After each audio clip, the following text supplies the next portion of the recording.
Brazil itu negara yang luar biasa indah. Penduduknya ramah-ramah, tapi masalahnya juga banyak banget.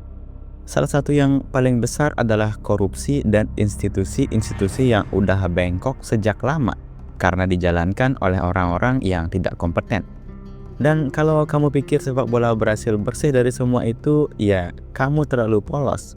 Realitanya, dunia sepak bola mereka juga nggak jauh dari kata kotor. Nah, kali ini kita akan bahas skandal terbaru dari CBF alias Federasi Sepak Bola Brazil. Presidennya sekarang Enaldo Rodrigues lagi jadi pusat perhatian karena banyak banget tuduhan yang muncul ke permukaan. Tapi sebelum membahas skandal-skandalnya, kita kenalan dulu siapa sih Enaldo ini dan gimana dia bisa jadi orang nomor 1 di Federasi Sepak Bola Brazil. Oke, jadi Enaldo ini sebenarnya seorang akuntan, tapi hidupnya lebih banyak dihabiskan di dunia politik sepak bola. Dia mulai aktif di Federasi Sepak Bola Negara Bagian Bahia dari tahun 90-an. Jadi wakil presiden tahun 1997, terus naik jadi presiden di tahun 2001 sampai 2018.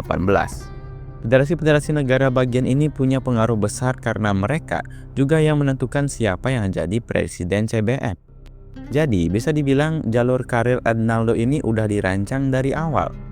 Tahun 2018 dia naik jadi wakil presiden CBF dan tahun 2021 dia ditunjuk sebagai presiden sementara setelah presiden sebelumnya Rodrigo Caboclo dicopot karena kasus pelecehan seksual.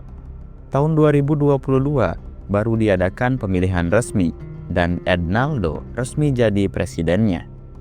Tapi ceritanya nggak selesai di situ.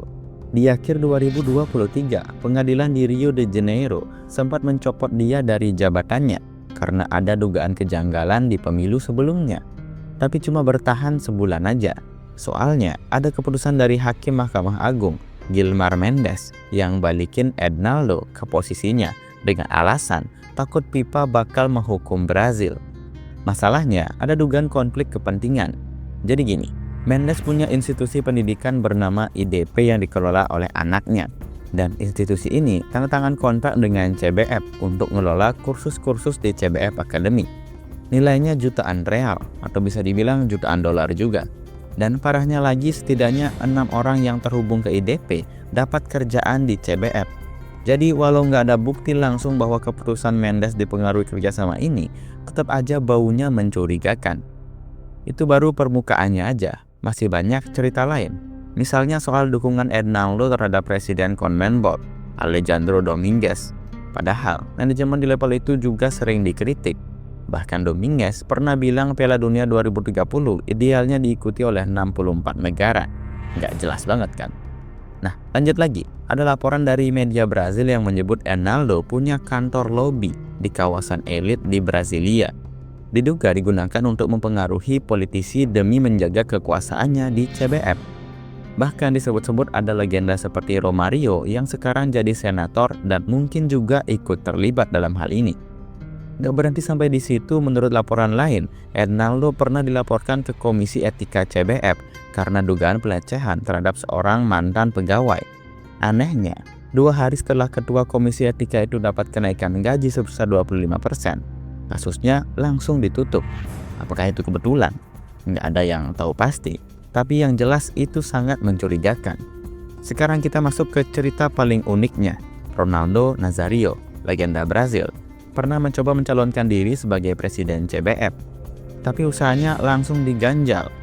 Ronaldo harus dapat dukungan dari minimal 4 federasi negara bagian dan 4 klub dari divisi 1 atau divisi 2. Tapi dari 27 federasi, 23 langsung nolak mentah-mentah, 3 lainnya nggak ngasih jawaban, dan cuma 1 yang mau dengar dia bicara. Ironis banget. Seorang legenda hidup kayak dia malah nggak dikasih panggung di federasi sepak bola negaranya sendiri. Dan ini mungkin alasannya.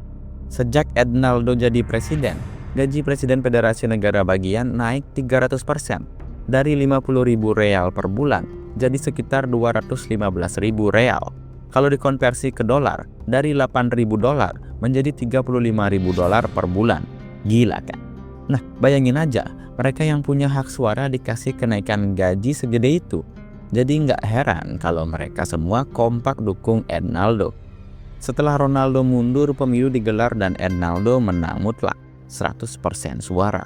Beneran kayak pemilu gaya Korea Utara. Dan cuma beberapa hari setelah itu, muncul artikel besar yang nyebutin banyak banget dugaan penyalahgunaan dana, termasuk buat kepentingan pribadi Ronaldo. Artikel itu bikin geger seluruh Brasil, apalagi waktu 6 jurnalis ESPN membahasnya di TV. Dan reaksinya, mereka malah diskor sementara. Banyak yang percaya ESPN takut kehilangan hak siar Liga 2 Brasil yang dipegang oleh CBN. Jadi demi jaga hubungan baik mereka akhirnya mengorbankan para jurnalis itu. CBF sendiri langsung keluarin pernyataan bahwa mereka nggak ikut campur soal keputusan ESPN. Tapi ya wajar kalau banyak orang yang skeptis. Soalnya beberapa tahun sebelumnya, Ronaldo pernah nuntut jurnalis yang menyebut dia lembek alias nggak punya ketegasan. Serius, dia nuntut gara-gara disebut lembek. Kalau kamu bilang gitu ke presiden negara lain, mungkin cuma ditertawakan. Tapi ini malah dibawa ke pengadilan. Dan terakhir, muncul tuduhan baru dari mantan pegawai CBF bahwa ada kamera tersembunyi dan alat sadap di kantor mereka. Mereka bahkan menyebut suasananya kayak di Korea Utara. Dan lagi-lagi ini baru tuduhan, tapi tetap aja bikin kaget. Kalau semua tuduhan ini ternyata benar, ini berarti sistem sepak bola Brasil udah busuk dari akarnya. Tapi apa ada tindakan yang nyata?